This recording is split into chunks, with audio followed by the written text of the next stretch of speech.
everybody, I'm Melissa Joyner and we're at the Boathouse in Myrtle Beach, South Carolina. And this series will be plugging you into the local music scene along the Grand Strand. Today we're joined by Rick Cannon as he plays one of his original songs for you. Make sure you stick around because we're going to interview Rick and learn all about who he is. This song's called California.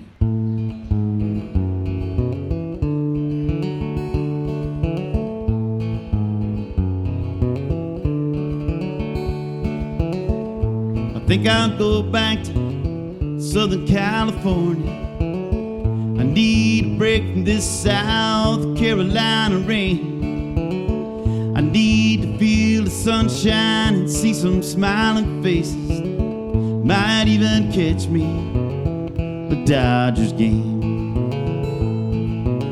Now these old gray clouds, they follow me like a memory.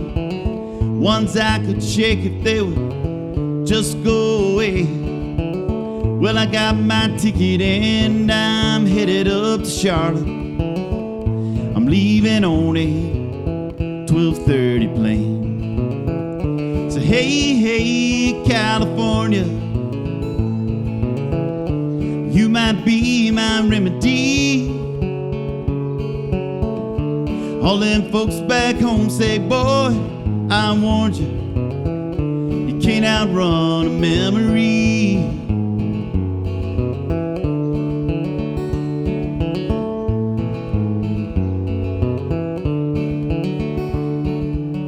So I found me a spot up in the canyon,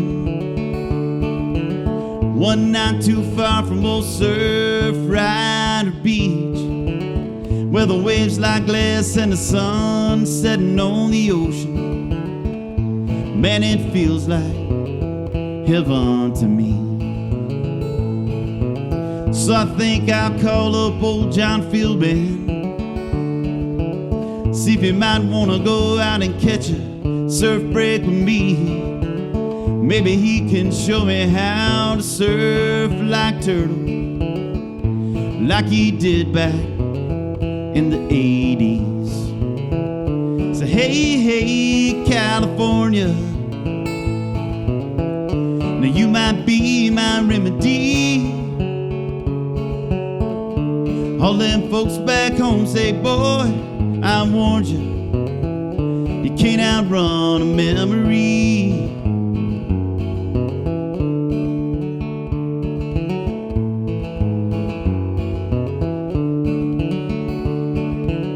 But these days I hate this damned old LA freeway, and life in the fast lane ain't the life for me. Well, I heard a falling star got burned up in a wildfire. He lost his home and his family. So hey, hey, California, well, you might be the death of me. All them folks back home say, boy, I warned you, you can't outrun a memory. You can't outrun a memory. You can't outrun a memory. Rick, thank you so much for coming out here early in the morning to play your song for us. Awesome, thank you for having me. Yeah, of course, of course. So the song is called California. Is it because you went to California? Like, what inspired you for this song? It's a lot about my travels from the Carolinas to California. I love to surf and made some trips out there to Malibu, up from San Diego, San Onofre, places like that, yeah. Awesome. So it's inspired by traveling and music and just some folks that I've met out there. So what took you to California? Was it just an urge to go there? Was it surfing, music? What was it? It was surfing, actually. I always wanted to surf Malibu right there near the pier at a place called First Point, Surf Rider Beach. And I was fortunate enough to surf with a guy named John Fieldman, who was an actor, and he was in Point Break. And he was also in North Shore, the original Point Break, that is. He might be offended if we talk about the remake. Fair enough, fair enough. But that really inspired the song. A lot of rain down south at the time whenever I was writing the song, and it was like, you know, Southern California has no rain, so I mean, just sat down and put a pen to paper. Those are my favorite my favorite stories and favorite songs, like when you actually have a memory that goes with it. Yeah, so absolutely. When I was listening to your song California, I thought about all the different things I love about California, and so I'm so glad that you played that song today. No, thank you. So what are some of the influences or things that you grew up around that made you get into music? Well, I'm originally from the mountains of North Carolina, so I have a lot of background in Americana style music with folk and bluegrass and some like country blues, along with a lot of influence from 70s rock too. So I have influences from people like Doc Watson from the Carolinas, who was an old style artist, all the way to my California favorite artists from Jackson Browne and the Eagles and Linda Ronstadt, folks like that. So. I love Linda Ronstadt. Yeah, that's awesome. Yeah. So I love that you're new to this area here. I would love to hear about how different this music scene is from where you're originally from. So if you could just tell everybody where you're from one more time and how the music scenes are different. So I'm originally from the mountains of North Carolina, up close to Boone and Blowing Rock area, and moved down here. I've been here about maybe 6 months now, and getting a part of the scene. People have been real accommodating, really nice. Played mostly up in the North Myrtle Beach, Little River, Cherry Grove area. Have ventured down this way a little bit in the Myrtle Beach and South Myrtle area, but I noticed there's a lot of booking agents as far as in the area too, as far as you got to go through. But I'm an independent artist. I recorded my album and everything on my own, and I like to do it myself. I'm an independent do-it-yourself guy. So the fortunate enough, a lot of local businesses have just took me in and let me be a part of that and let me play, and I can't ask for any more than that.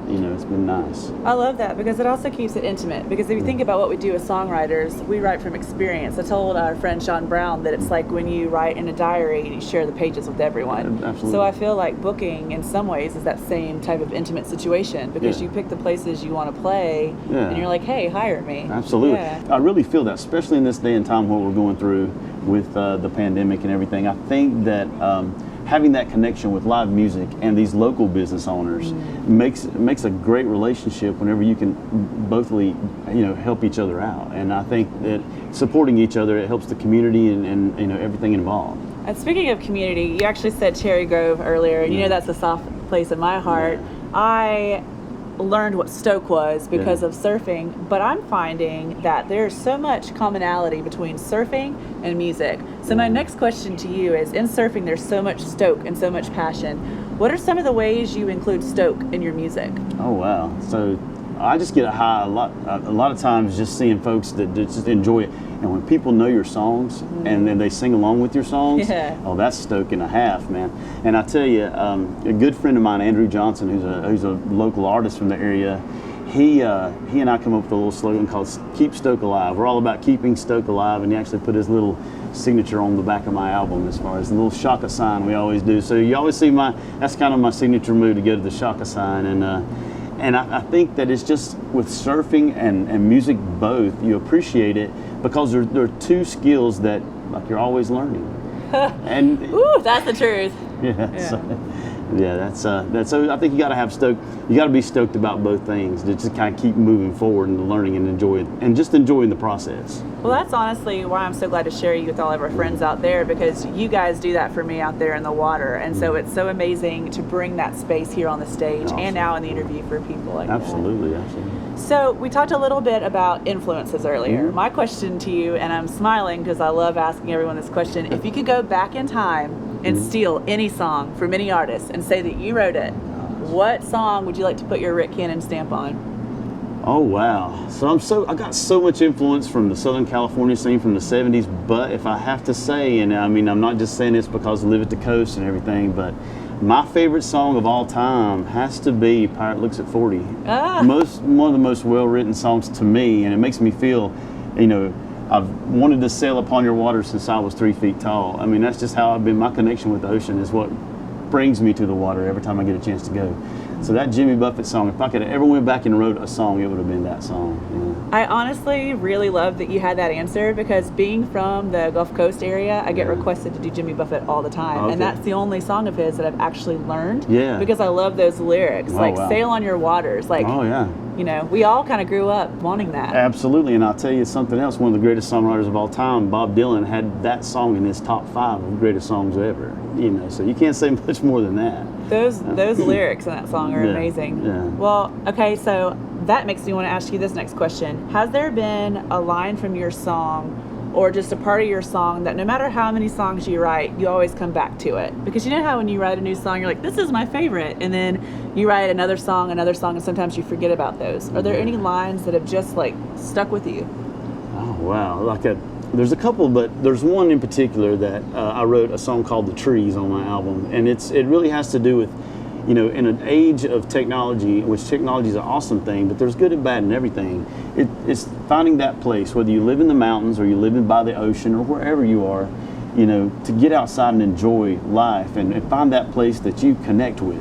Absolutely. And so one line is my chorus from The Trees. It says, the birds take high harmony, the bees take the bass, and somewhere inside I know there's a smile on God's face. Oh, I love that. A song you can hear played from the mountains to the sea. Listen to the wind blow while it plays music through the trees. Yeah, Rick, I love that. Thank you for sharing that with us. Yeah. Man, I love songwriters and I love songwriting. It's one of the purest connections there are. Well, Rick, okay, what would you say to anyone who wants to come to the Grand Strand music scene or any music scene in general? You talked to us a little bit about one of your family members starting out in music. Yeah. What would you say to them about this life that we live? Wow. It's not for the faint of heart. It's not for the faint of heart. And, you know, don't be thinking you're getting a free ride. I mean, there's a lot of work to it. You know as well as I do that you really have to network yourself and your image, not only your musicianship, but you got to have a personality for this thing too. You got to make connection with people.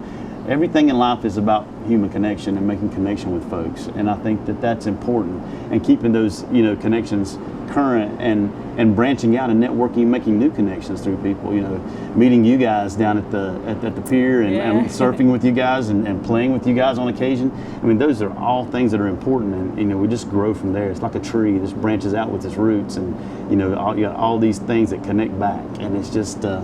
Man, that was, I would say, definitely get out there and make sure that you know that is what you love to do, and you got to have that stoke like we were talking about. Yeah, it all comes down to the stoke. And really, I think from what I am taking from this interview that I hope you guys take too is it is all about human connection, whether it's on stage or at a table or the way you interpret the lyrics when you hear them. So if you guys are loving this as much as I know we are, and if you want that human connection, make sure you tune in every single Friday. We're going to have these videos. You're going to learn not only about the songs, but why the people wrote them and about the artists. So please share it with your friends and make sure you tune in every Friday. So hey, hey, California, well, you might be the death of me. All them folks back home say, boy, I warned you, you can't outrun a memory. You can't outrun a memory. You can't outrun a memory.